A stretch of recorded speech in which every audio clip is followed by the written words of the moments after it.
Welcome to Careers Under Construction. I'm Justice Peterson. In this episode, we talk to Janet Gauthier.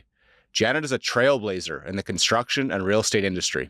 She got her start in electrical engineering and moved up to the COO of a major national multifamily developer. We talk about how AI is changing the industry, how an electrical engineer became an executive, and why she still teaches a 7 a.m. spin class. Please enjoy Janet Gauthier.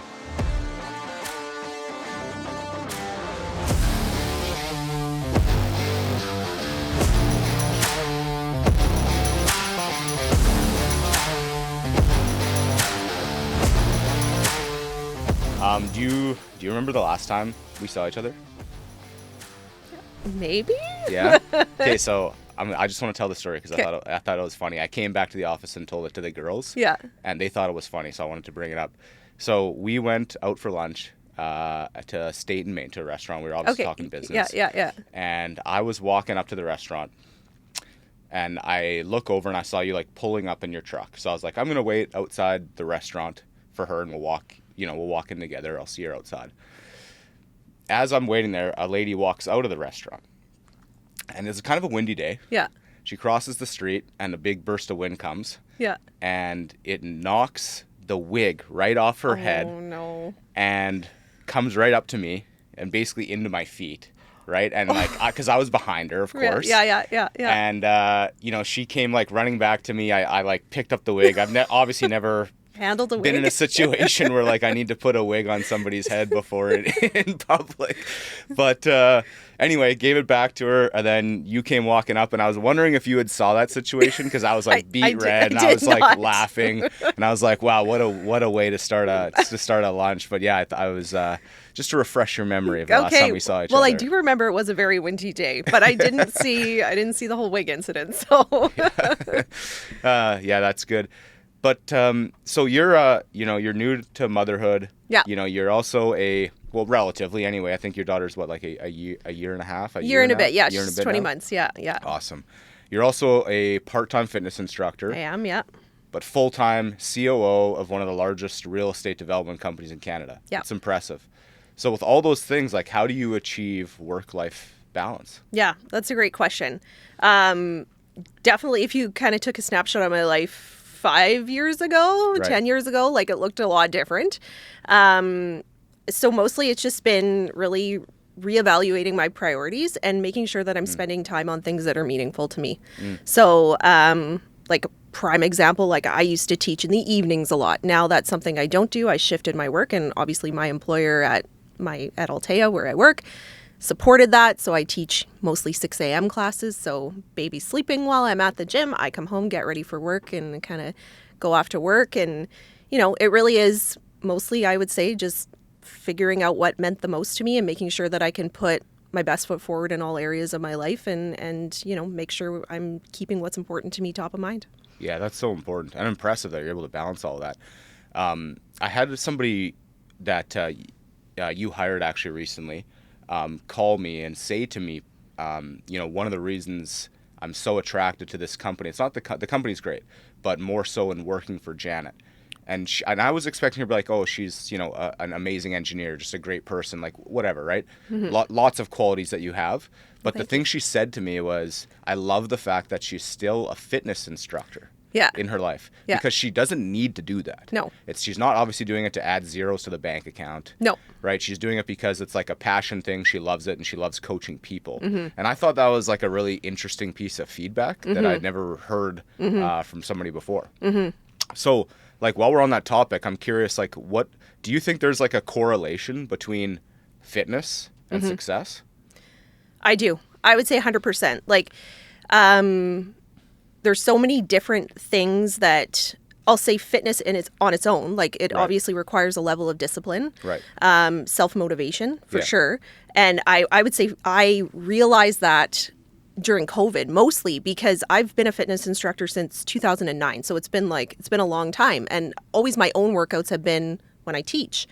And so obviously when that kind of all went by the wayside during COVID and I had to be motivated to do my own workouts, that discipline, and I would also say too, like almost like a self-respect thing, like you're doing something that's for yourself, that's good for your health, impacts so many areas of your life.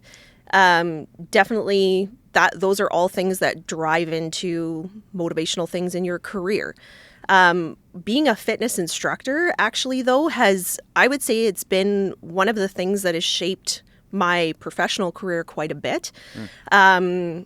Like prime example, like I was talking with my boss at Ironclad, and he said one of the things that set me apart when they were looking at resumes was the fact that I was a fitness instructor and that I was obviously comfortable being in a room of people, leading groups of people, being able to motivate people that, again, like they didn't necessarily like report to me, but they were coming to a class and I was responsible to deliver an experience that motivated them, that made them feel successful and all those kind of things. So those directly translated into being a great supervisor, a great people leader, and being able to kind of hit goals and achieve what people are looking for.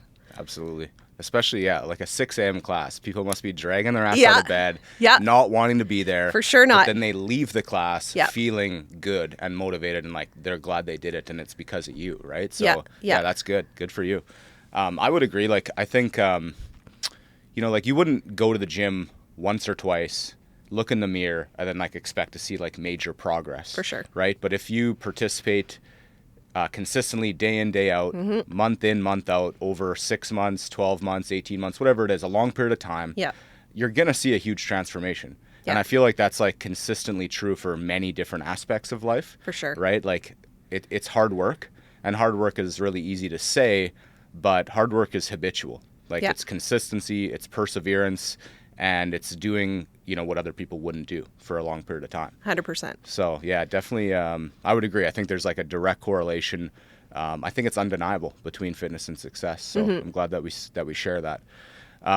So today, obviously, we wanted to talk about your career. Yeah. Right? Yeah. So, you've had quite an interesting career. I was actually looking at your LinkedIn profile and your resume before this. And I always, like, when I look at it, I'm like, it just doesn't tell the whole story. Yeah. Right? You started out with hydro. Well, I guess I should say you got an engineering degree. Yeah. Started with hydro, worked your way up, so on and so forth. But tell me, like, let's rewind back to the start. Why did you decide to go into engineering? Yeah, that's a good question. I mean, when you're in high school, there's, or at least whatever, if you're deciding that you're going to go to university, that's obviously top of mind. What are you going to do with your life?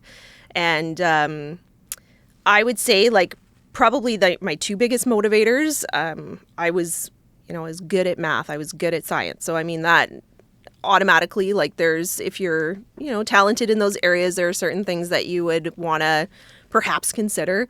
But I would have to say it was my mom. My mom, for whatever reason, my mom loves engineers. So she was like, I think you should go into engineering, give it a try. So I did that. And, obviously there are things now that I look back, why would my mom, math and science, whatever, there's lots of things you can do with that. But when I look back and think about, like, even my childhood, things that I was interested in, I was always interested in building things. I remember when I was really focused, and I was young, about building a perpetual motion machine. And I remember being in the basement with my dad being like, we have to angle these magnets. And he was just like, what are we doing here? But, like things like that. And obviously my parents saw that, and they saw that there was probably something there, and that engineering would really be able to pull on those things that were like an interest of mine and my natural talent. So, yeah. I'm curious, you're talking about what did your parents do? My parents were both dentists. Were they like your role model? Oh, they were both dentists. Yeah. Yeah. Wow, interesting. So your mom was a dentist and your dad was a dentist. Yeah. Yeah. So it kind of, correct me if I'm wrong, but I feel like back then, even now, you don't see a lot of female dentists. Yeah. And I mentioned back then it was probably even more rare. Yeah. And now you're kind of like carving a path in like female engineering. Not a lot of female engineers out there, and you're doing that. So would you say like you've kind of followed in your mom's footsteps that way? Or? Yeah, for sure. Like my mom she's an incredible person, and like she's always been, I would say, like a trailblazer, not only in her career. I mean, she had 4 kids. She managed a full-time dental practice. She also, for a period of time, taught at the university. She's always been very keen on, pursuing education, pursuing and continuing to improve yourself. So yeah, I would say seeing that as a role model in my life was definitely influential for me. Wow. That's inspiring. Let's talk about, so you went to university, you did engineering. Tell me about like what your specialty was and then what you did right after university. Yeah. Okay. So I went into computer engineering, and when I went, when I had to select my discipline, it was kind of right in that tech boom, it was 2005, 2006. It was earlier than that, 2001. And it was kind of like when I was graduating, it was 2005, 2006. So that whole tech boom was kind of going on at that point in time. So I thought, computer engineering, that should be kind of where I go to set myself up for the most opportunities. During my university, I have a question. How many females were in that class with you? Computer engineering. So there were a lot of classes. I think computer engineering on its own, I want to say I was one of like maybe 3, maybe less than that. We did take a lot of classes with like electrical engineering, and there was a few more females in that, but computer engineering, there isn't a lot of people that go into computer engineering anyways. Okay. I would say in general compared to electrical. So so you did like your first like 2 years with like electrical engineering, and then you kind of like specialized later on in the degree? Yeah. So actually, funnily enough, I was considering doing a double major because there is so many classes that are similar between your computer and electrical engineering degrees. Okay. But anyone who's gone through engineering, you like around year 3, you hit this point like, oh my God, can I even get through this? Right. So I ended up not doing that, but postgraduate, I ended up taking quite a few more electrical engineering courses and then subsequently master's courses in more of electromechanics. And that was a lot to do with supporting where I wanted to shape my career at Manitoba Hydro at that time. Okay. So I ended up kind of taking, I would say probably the majority of classes, with the exception of a very few for an electrical engineering degree. But so went into computer engineering. One of the things that is like, it was like a very strong push from my parents as I was going through university was to get a job related to my field while I was in university. So I applied as a summer student at Manitoba Hydro. I was accepted, and I started working in HVDC. So I was working with a fellow, his name's Rennie Bray. I'm still friends with him to this day, actually. And so he was kind of leading, he was in systems and controls in HVDC and largely focused on transformers, converter transformers. And I worked with him. And so I was a summer student there for a couple of years. And then when I graduated, I applied to the EIT program at Manitoba Hydro. And I was accepted, which again, I feel like I don't really believe in luck, but I do feel very lucky to have been selected for the program because, as everyone knows, like Manitoba Hydro, the focus obviously is electrical engineering.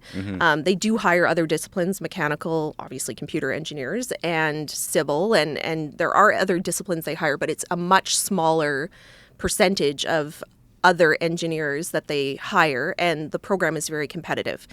So anyways, I was accepted as an EIT to Manitoba Hydro, and very early on, I bid out and I bid into the HVDC System and Controls Department, which is where I had worked, as a summer student for years leading up to that. So that's kind of how I got started, I guess, on the path of engineering. And then I did work, in the technical field in that department for, I think it was about 3 or 4 years. And then I moved into the project management world, which is, there's schools of thought, I guess I would say, about going into project management so early on in your career. There's definitely something to be said for building up a wealth of technical knowledge, contacts, all that kind of stuff before you move into project management, contract management, for sure.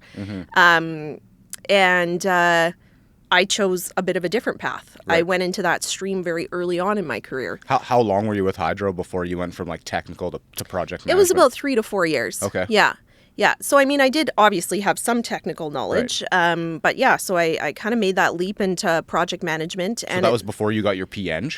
then? I believe I had achieved my PN because I was stamping drawings while I was doing my technical work, and a lot of that is because, and the program's changed a lot. It's very different than it is today, I'll say. But because I had that summer student experience, I could apply to have that towards my 4 years of experience. So I did get my stamp a little bit earlier, I guess. Than kind of starting from ground zero, which was obviously another benefit that probably my parents saw that I, was just like, okay, sure, I'll do this. But so I got my stamp a little bit earlier in my professional career. So yeah, and then it was kind of from there, and I really enjoyed the pace of the project world. I enjoyed being on site. I enjoyed, that days always looked a little bit different. There was problems that had to be solved, things we had to work around. Loved the team environment, loved being able to celebrate successes of getting things done. And that really motivated and sparked a fire in me on something that I wanted to kind of continue to do and build on in my career. Right. Wow. So being a female, going up north, working on these project sites, did you ever find like it was tough to have your voice heard at that point, or? Yeah, I mean, there were times, and I would say for the majority of my career, that was never anything that kind of came up as me feeling like there was any difference because I was a female engineer. And like I said, there were times, and I would say a lot of it was when I was up north. And I think there's a lot of reasons behind that. Like, anyone who's worked up north knows that it's not just going up there and doing the job like that you would do if you were going home to your family every night. Right. It's such a complex relationship with people that you build up north, just because you're not leaving and not seeing them. You're living with these people. Like, you're going to work, you're working hard, you're working long hours. Then you go and you're spending your time with a certain group of people because, whatever, you're living together, you're working together. And then of course there are complexities in balancing the stress of knowing that you have a family at home that you're only seeing a week a month. Right. So, although those things did happen, and I mean, also it's a construction site. So, I mean, things get heated. Everyone knows that it's right. Working on a construction site is different than working in the office. It just is. And so, yeah, I mean, there were times where maybe things like that happened, but I would say it was very few and far between. And I would say all in all, like I did have the opportunity with Hydro to work up north. And I would say that was probably the most pivotal points in my career in shaping where I am today. Yeah. I truly feel if I didn't take advantage of that experience, I wouldn't be where I am today. Yeah. Yeah. Do you feel like working up north, like, you're working with these communities, it must be a very like rewarding feeling, like high impact, you're making a big impact on these communities. Is that kind of how you felt? Like, was it very like, did it give your heart a nudge up there? Or? Yeah. I mean, there's, again, like a lot of complexities in projects that are happening in northern communities. Right. Like, as everyone knows, like there are things that you have to be very cognizant of being respectful, and what you're building does impact the communities up there, and it can be perceived as positive and it can be perceived as negative. So, I mean, I would say there were programs that Manitoba Hydro had in place that were really fostering engagement within the communities that were surrounding the project, which I thought was very positive. And if there were individuals that were interested in pursuing further education, like I know for a fact that there was some positions where Hydro would offer to like further train individuals to help them move on a career path if that was something that they wanted. So, but I would say for sure, like the project itself, so working on Bipole 3, which is what I was working on up north, had a huge impact to Manitoba as a province, not from just a energy reliability standpoint, but, from a revenue standpoint and being able to have the province have a mechanism to generate income and be, like a province that can be a place that someone wants to be in because it's, thriving. So I would say, obviously, the project itself, I would say, was very impactful to the province, which was, something that I really enjoyed working on. Amazing. Okay. Yeah. So you finished that up, and where are you at in your career here? Is that towards the end of your time with Hydro, or is that kind of still in the middle? Yeah. So essentially, when I was working on Bipole 3, I held a number of roles on the Bipole 3 project. When I was up north, it was focused on commissioning. So we were commissioning, I was involved with the converter station commissioning. So did that. Once the northern terminal was commissioned, I mean, they did commission.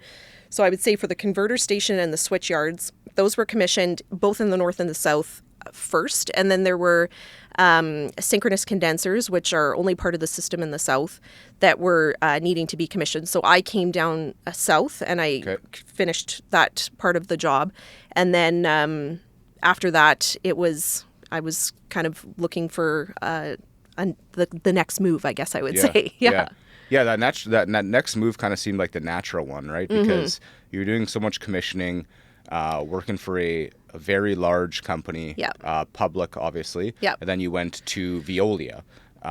Again, another large project because they were, correct me if I'm wrong, but they were acting as kind of like the owner's rep for the city almost on the south end sewage treatment plant. Correct. Is that correct? Yeah. So a very unique, it was a partnership arrangement. And so between Veolia North America and the city of Winnipeg, there was this 30-year partnership agreement that was struck basically to provide advice and recommendations to the city of Winnipeg in two major areas. They're capital upgrade projects. So there was capital upgrades happening at SUPEC at the time. Right. And that was largely what I was involved in. And then NUPEC, which is the Northern Sewage Treatment Center, those upgrades are ongoing right now.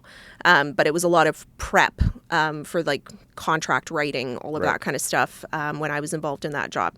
The other major component was the operations and maintenance side. So providing advice and recommendation on the operations and maintenance, how to optimize, all that kind of thing. But the city maintained, full autonomy on the operations and maintenance, and essentially making all the decisions, but having us there as, that kind of advice and recommendation kind of sounding board on direction for certain things. Okay. Yeah. Great. So you worked on that for a number of years. I think it was 2 or 3, maybe 4 years. 2.5. Yeah. 2.5. Yeah.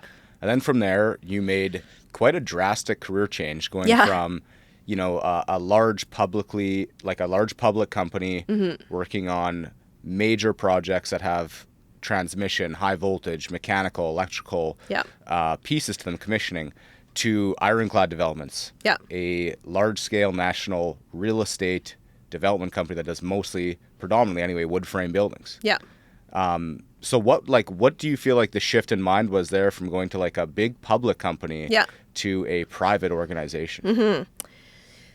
Well, I mean, definitely the motivator, I think, was seeing that and like you said earlier, like when you look at my resume and kind of what I've done over my career, it sort of looks like, it can look disjointed on paper because it's just so many different industries. But really, if you kind of lift the layers back, you can see the common theme is things like project management, contract management, people management. And I felt like not only could I bring a skill set to Ironclad that I thought, would be beneficial, obviously, to them. Ironclad as a company is very unique. They obviously are extremely successful, successful in what they do. Their teams are very successful. But the culture itself at Ironclad is like nothing I've ever worked in. I've worked in these huge companies. They're constantly kind of restructuring, reorganizing.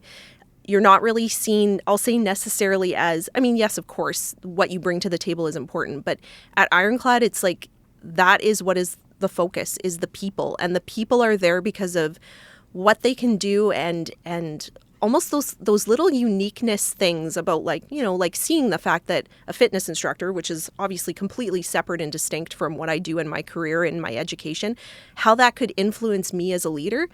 Not a lot of people would look at that and say like, you know what, that's setting her apart. I think, that shows skills and talent of things that I want in my organization. And I really do feel like because Ironclad looks at things like that and really, really focuses on a culture and really focuses on fostering people to do their best, that's really what brought me in. And now, obviously, I've been there for 4.5 years. I really do see that is like you live and breathe that whole mindset.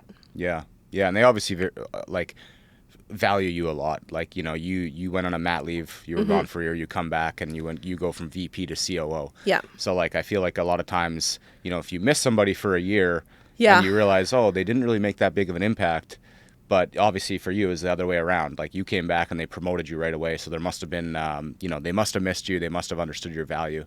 And it seems like every company that you've been at, Hydro, Veolia, now Ironclad, you've moved up the chain, right? And pretty quickly too. Like, what do you attribute that success to? Is it grit? Because like the reason I ask is like, there's people probably look at you, thousands of, like, let's say young women or engineers, thousands of them would look at you and try to do what you've done. Yeah. Right? 2 to 3 years later, those thousands of people, it probably goes down to 100. Yeah. Because everyone's quit. Yeah. 2 to 3 years later, that 100, maybe it's 10 people now. It's kind of like, it's your grit, it's your fortitude, and like just the perseverance to keep going when others quit, right? And I think that's what makes a really good leader. But like, again, I guess I'll ask again, like, would you attribute that to like your grit, or what do you think that is?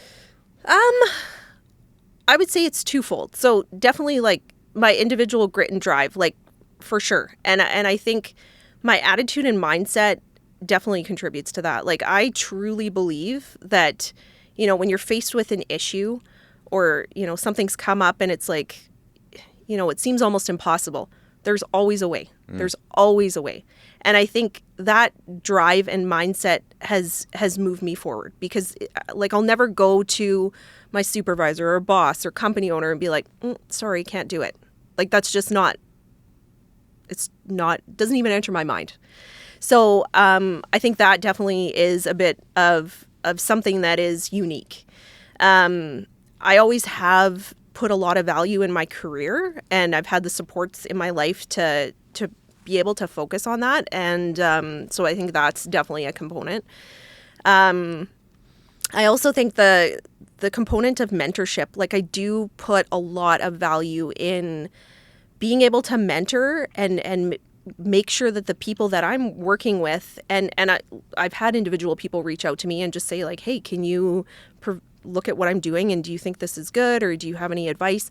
Like, I put a lot of value in that. And if someone comes to me and is asking me to help them do something like that, like, I'm all in. Like, I want to see people succeed. I want to see people do their best. And I would say that's also something else that I draw from my fitness side, is that you have people coming to you who are like, I need your help. I need your guidance. I want to do better for myself.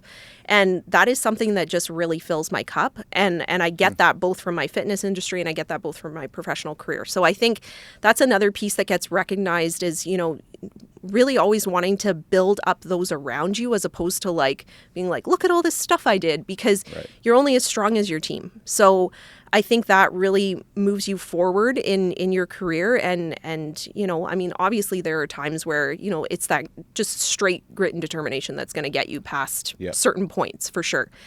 But I think the other part of it is that I align myself with employers that can see that value, and making sure that when I'm working with people, and that goes for, like, I'll say through the whole level of corporation, like, not just the people that I report to or that are like my direct peers, like throughout all levels of the corporation, I want to align myself with people that can see value in staff, and not just look at, okay, that's employee number this, that, and whatever, they're sitting in that chair, if they leave, well, sure, I'll find somebody else.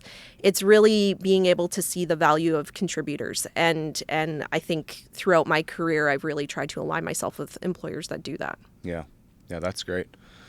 Now, with your role, like, how many people would you say report into you, like, indirectly and directly, roughly? That's a great question. So, like, if you were just ballparking, would you say it's like 100 or? Well, yeah. So it's kind of hard to say, really. I mean, like, direct reports, obviously. Like, I have a handful of direct reports. Yeah. And part of that too is, and of course, then those people have direct reports. And I mean, there are, like, I do oversee a number of departments. I'm overseeing things like all of design, all of engineering, contracts, purchasing, estimating, safety, scheduling, quality. So, I mean, like, they're obviously across our corporation. That's a bulk of Yeah, who's that's employed within the corporation. for sure. But I also try and be cognizant of structure, because I don't want 100 people directly reporting into me. You No. can't manage and help people grow when you have that many direct reports. So like direct report wise, like I have less than 10, and I always make sure that structures are set up so everyone can have that same time and attention to their staff. Yeah. Yeah. Okay. Yeah, I guess I wanted to ask that because I'm curious to know your thoughts on, like, there's that saying about, working in the business versus working on the business, right? I'm curious to get your thoughts on that because, like you guys are like Ironclad's such a big company, Yeah. right? Where I compare that to a company like myself, like obviously we're very small, right? Yeah. We have, we're small. So personally, I'm not really a big believer of working in and on, just given the size of my company, right? I work in my business. Yep. I'm on the recruiting floor. Yep. I'm on the phone. Yep. There's not a recruitment project that comes into our office that I personally don't touch. My people learn through osmosis, right? And I'm a practitioner of what I do. Now, I'm in the business as a full-time job, but I also step back and work on the business, of course, as well. Yep. And I think the reason I'm able to do that is because with a small team, we're able to keep it to like top performers when I hire, right? So I'm looking for like absolute like killers in what they do. That way, like, say something goes wrong, it's not like we have to point a finger at somebody and blame somebody because we know who it is. Yeah. If a video wasn't edited properly, it's Cass because Cass does the social media and marketing. If the revenue dips, it's my fault because I'm the face of the company. I'm the business development person. If sourcing wasn't done properly, we can, we all have a very high degree of accountability here. Yeah, for sure. Right? For sure. But like when you get to a company of your size, right? Not everybody can be the CEO of their own domain, For sure. right? So like when you're hiring and looking to add to your departments, like what is it that you're looking for? That's a good question. And honestly, I am a firm believer in and I'll speak to I'll say maybe like higher positions where you would have the opportunity to work on the business as opposed to working solely in the business. And even saying that, I do believe that always listening to everyone in your corporation. You're going to have people that come up with ideas that will be that on the business side of things because they're working in the day-to-day grind and they're seeing obviously what they're doing and they're seeing that there's benefit and they're seeing all these things, right? But there's these ideas that kind of bubble up and you're like, you know what? Yeah, like that is corporately, we should be looking at something like that. So I am a firm believer of hiring people that do both. And I live and work that too. And like case in point, if there are things that my team, I'm always kind of getting a pulse on my team. Like, how are you doing with workload? Like, what are you winning today? What are you losing today? Is there anything I can help you with, roadblocks to remove? Whatever. Like, I'm not above going in and sitting down at my desk and keying in spreadsheets because one of my staff is like, this needs to get done and I don't have time. Then I'll do it because it's going to help them. And that in turn is going to help the company. Yeah. So there's that side of things, and I'm always willing to do that. And I look for people that do the same. That it's, you never end up with people that say, well, you know what, that's not really my job. So, Right. I look for people that are willing to kind of pitch in, help out, kind of all hands on deck scenario. And I would say, especially in construction, that has to be the mindset because there are going to be times like if you're looking at, in-service dates, like if I speak to my Manitoba Hydro days, or you're talking about occupancies, if I speak to my days today at Ironclad, you need everyone, all hands on deck, regardless of what you do, getting things done, getting across the finish line. So that is a huge component of what I look for in staff. As for working on the business, it's very, I'll say, unique to find someone who can work in the weeds, but also pull back and say, okay, how do we take what we do today, being able to look cross-functionally, being able to look forward in the industry and say, how can we move the needle? How can we make ourselves better? How do we set ourselves apart? How do we stay ahead of the curve? And that is a huge component, and especially in construction, and even looking at things like what's coming down the pipe, things like AI.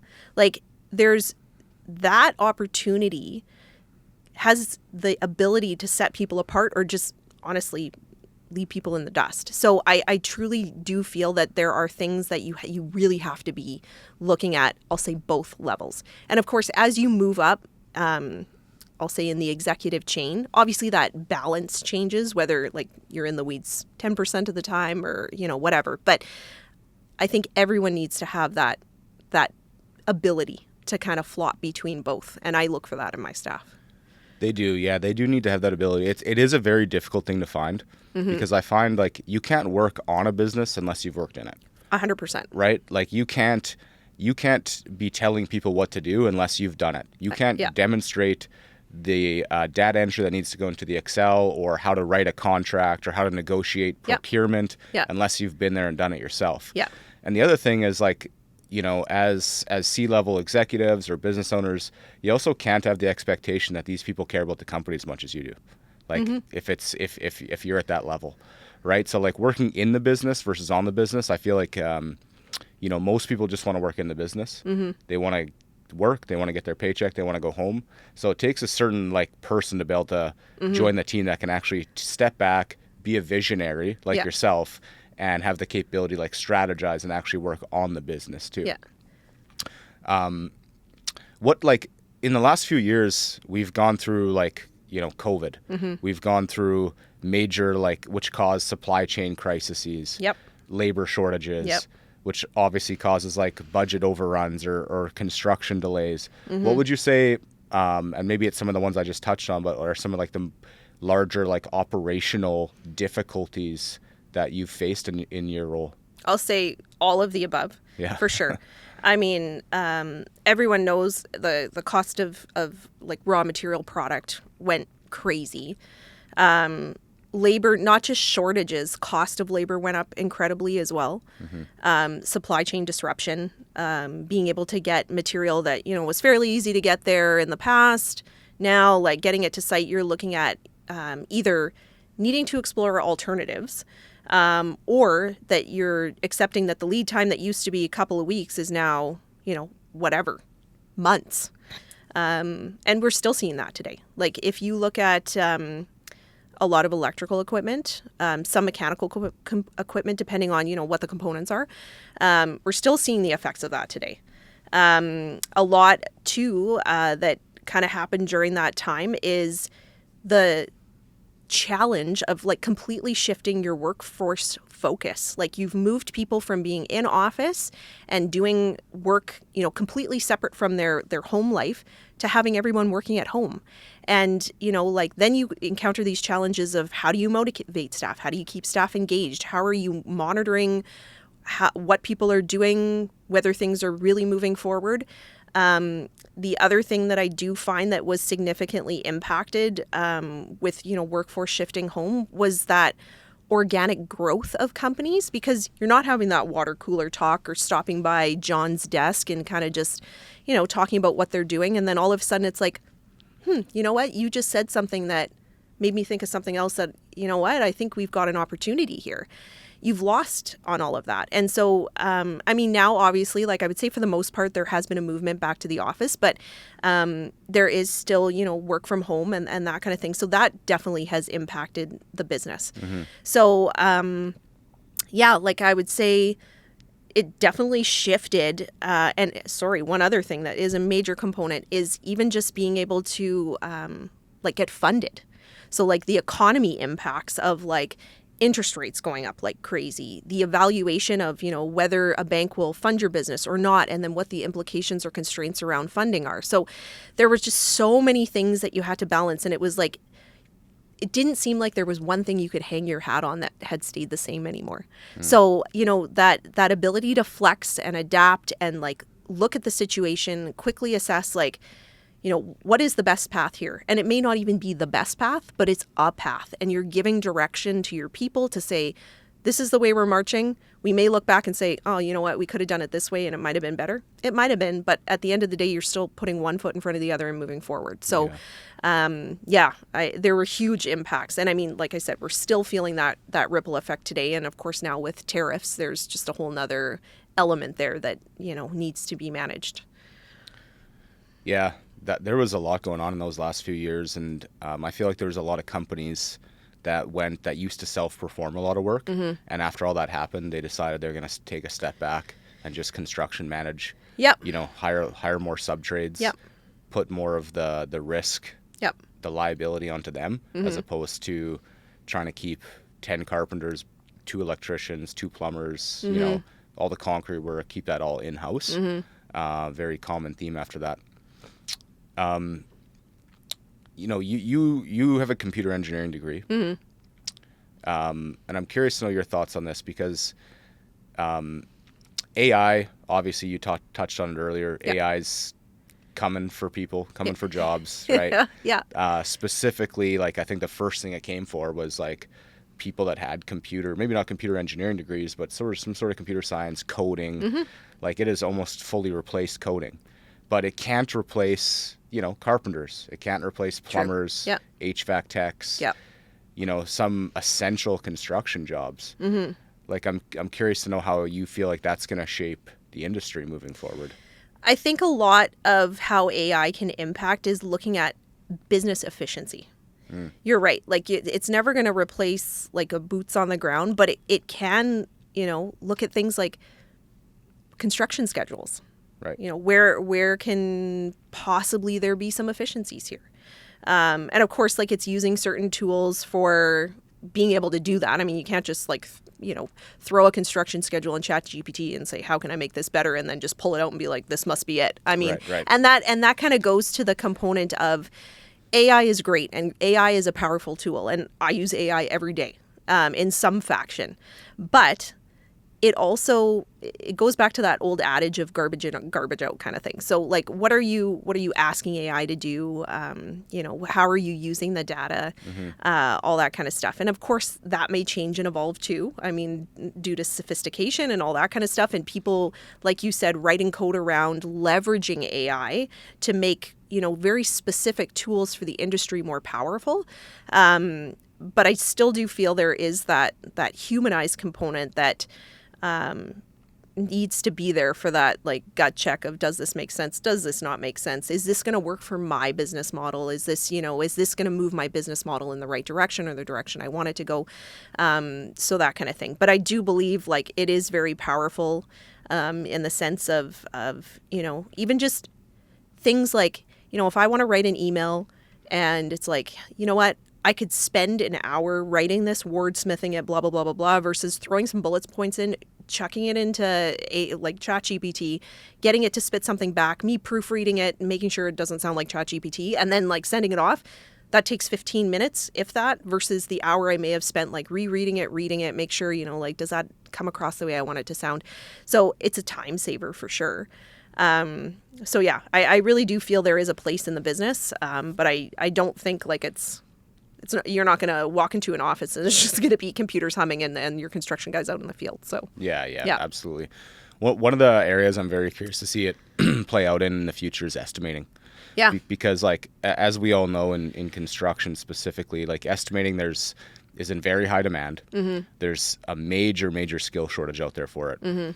But at the same time, like, could you put in a set of blueprints or construction drawings or some surveys to AI and have them do all the takeoffs for you, like in the future, and then have maybe a high-level estimator like overlook it to make sure, right? But it seems like every company out there right now, and we get calls every day. Hey, do you have any estimators for us? Yeah. Right. And I feel like that's one thing that's really going to significantly impact the industry moving forward, which I think will actually, help a lot of companies without having to take those jobs away because there just aren't that many people out there. Yeah, for sure. And I mean, like, there are some pretty powerful tools today, but part of what it comes down to, and I think, again, this is that, like, more humanized component of, and again, I'll go back to the garbage in, garbage out. You can't just take a plan, like, let's say you have a plan today, and you throw it into some sort of AI, whatever, and it spits out, okay, you need, this much lumber, this many nails, this many, whatever, right? Right. It does go down to the level of detail that you're getting in your drawings. So I think like there is a spot for AI, but it does come down to having someone sit down and evaluate, what is the cost benefit to, X level of detail in your plans, and making sure that you've got everything detailed. So if you do shove it into some sort of like automated system to spit out estimates, is the data you're getting good? And who can look at that? Who can make those calls?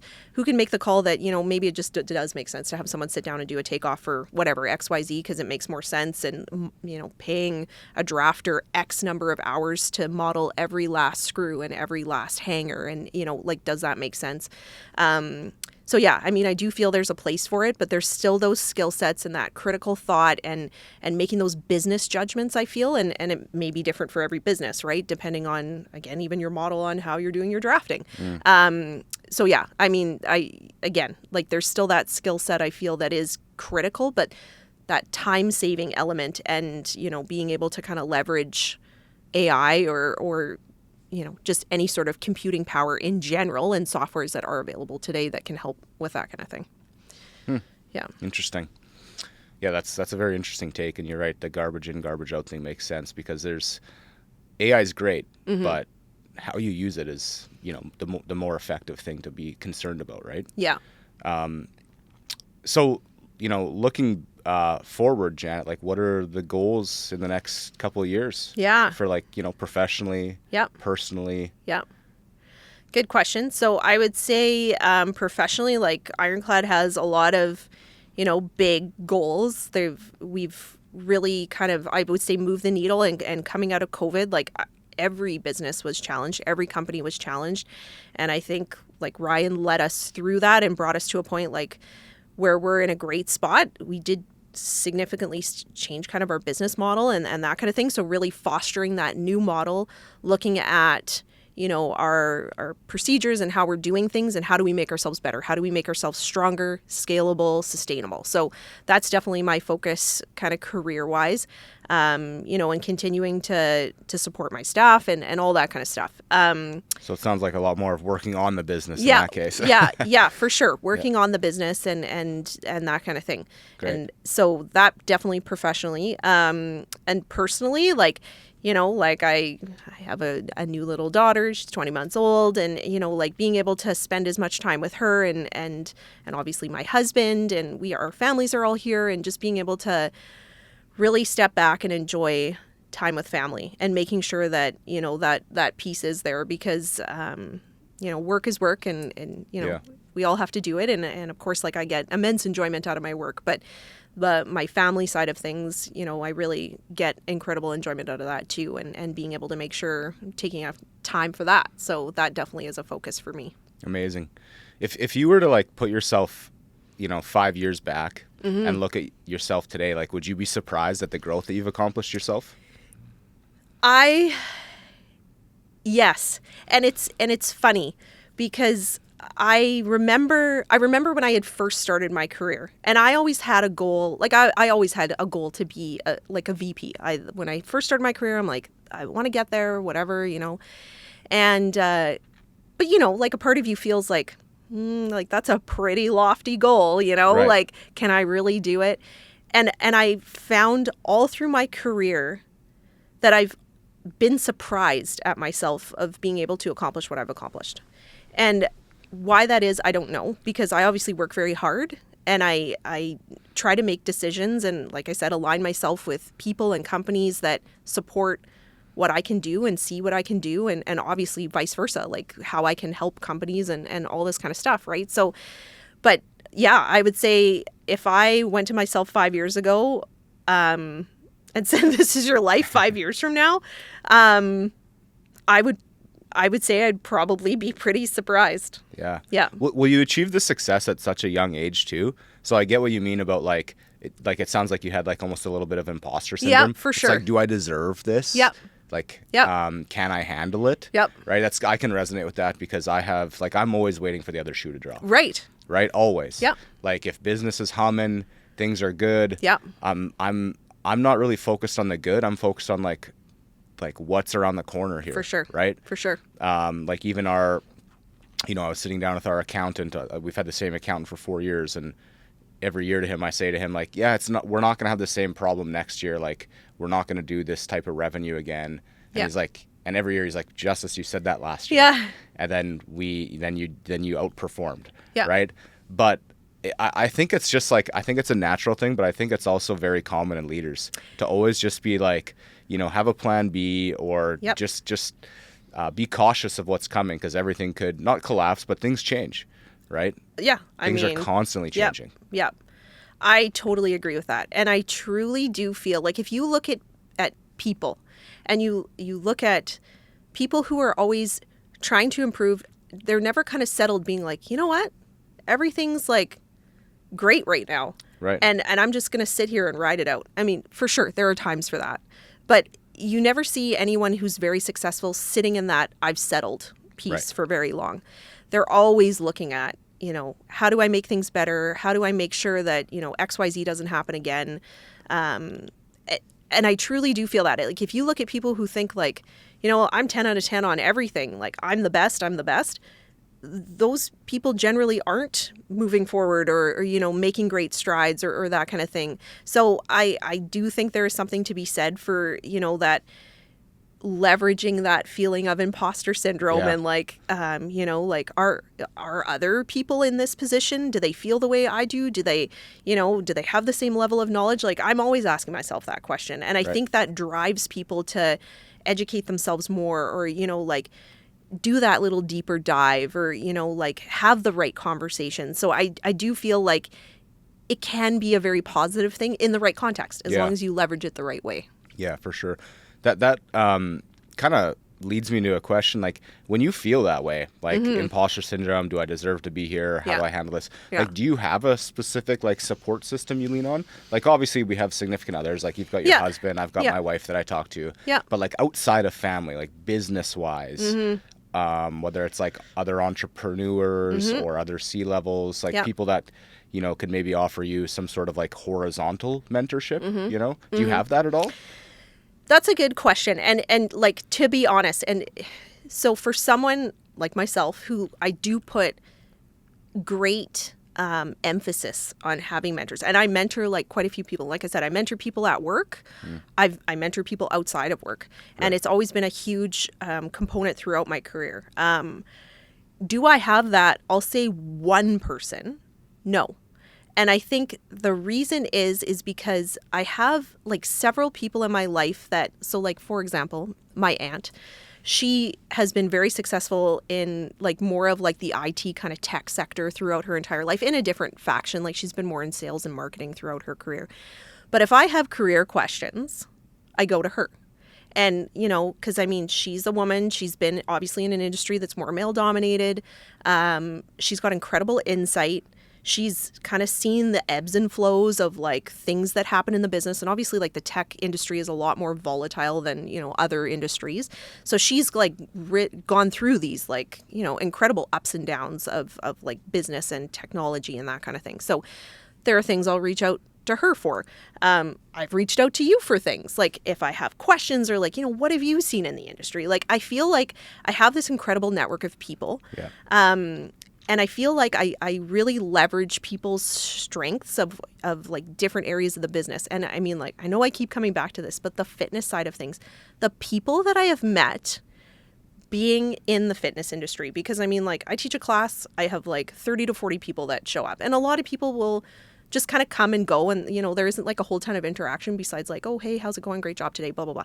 But there are people that, stop and chat with you. And the people that I have met through the fitness industry, I met you through the fitness industry. Like, I had a woman that came to my class, and I was, at that point in time looking for a change in my career. And she's like, I know this guy. He's in the industry you're in, blah, blah, blah. And that's how I met you. So, I mean, like, there are these crazy connections that have come out of the broad scope of the people that I've interacted with being in the fitness industry. So I do feel like I have this really great network of people that I can kind of pull on people's strengths, that if I need that, like, kind of like pat on the back, or that like, like you're doing the right thing. I truly do feel like I have such a strong network of people that I can kind of lean on when I need them. Yeah. People that can offer you that validation. That's good. Good. One of the questions I have that I always like to wrap up with, particularly with yourself, like your mom was a trailblazer in an industry. You are, like, it's no secret that in construction engineering, it's male dominated. Yeah. You've climbed the ranks at multiple companies that I think, you know, people that are in university or even high school look at like a Manitoba Hydro and they're like, I would love to work there. Or a large company like Veolia or an Ironclad. And you're sitting in this position that I think a lot of people would, like, they dream to be in. So what would you say to somebody who's either in high school or in university, a young person, particularly a female, and what type of advice would you give them? That's a great question. And I've had the opportunity on a few occasions to kind of interact with women that are, you know, either in high school or early on in their engineering degree.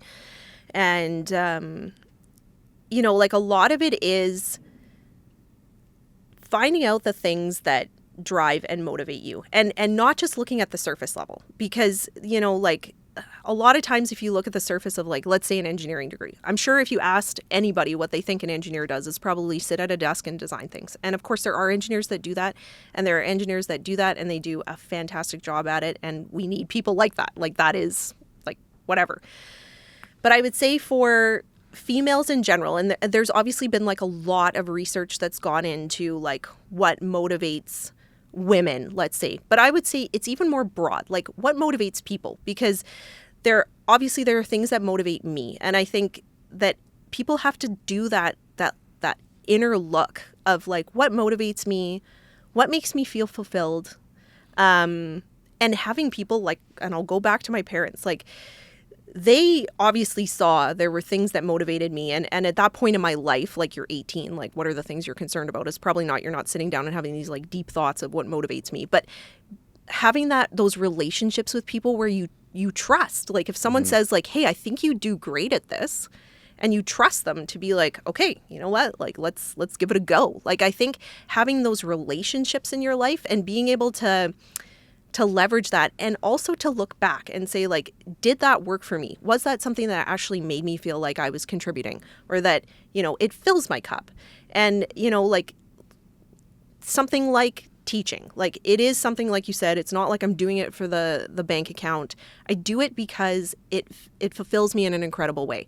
And it translates into so many other positive areas in my life. And, you know, like I think that's the first step, is being able to have those people in your life that you trust, that you can make good decisions around, and then being able to constantly look back on the things that you've done, and with that lens of not just, you know, like, how could I do things better? Because that's obviously an important part. But I would say looking at it through a lens of what made me feel really good. And I want to do more of that stuff. The other thing that I would say is constant throughout my career and life is that, you know, like just doing a lot of different things. Like I think like doing courses, or like, you know, going to a conference, or like just in general, like any experience. If you're like, you know what, I know a lot of people sit back and say like, I'm not going to do that because I don't think I'm really going to get anything out of it. I have never in my life gone and done something and sat back and, if I really thought about it, got nothing out of it. And right. There are things, and sometimes it's like very surprising of what you get out of these things that you may or may not have done, because maybe it doesn't like 100% align with what your path is at that particular time, but you always get something out of it. So yeah. I think just continuing to like look for those opportunities, and really just like not looking at the surface level, really being able to kind of dive deeper into, you know, what's there for you. Yeah, that's such good advice. And I would agree. Like, you can't do what you can't see. Right. Right. And what you said about having people that you can trust is interesting. And then also listening to them is the other thing. Because I remember when I was younger, like coming out of high school, I was never exposed to business in my high school. Yeah. So my dad always said to me, you like to talk to people. You'd be great in sales or business. Yep. You should pursue that in university. And what did I do? I said, no, I think, you know, doctors pay really good. I think I'm going to try to be a doctor. Yeah. I know nothing about being a doctor. Yeah.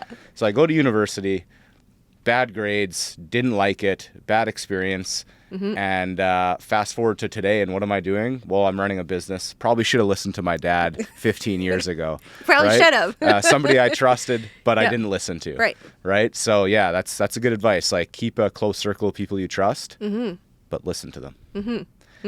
Great. This has been an awesome episode, Janet. Thank you so much for coming on. You're very inspiring, and I think our audience is going to love it. Thank you.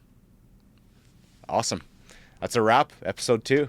Okay. Thank you so much. That was Thank great. you.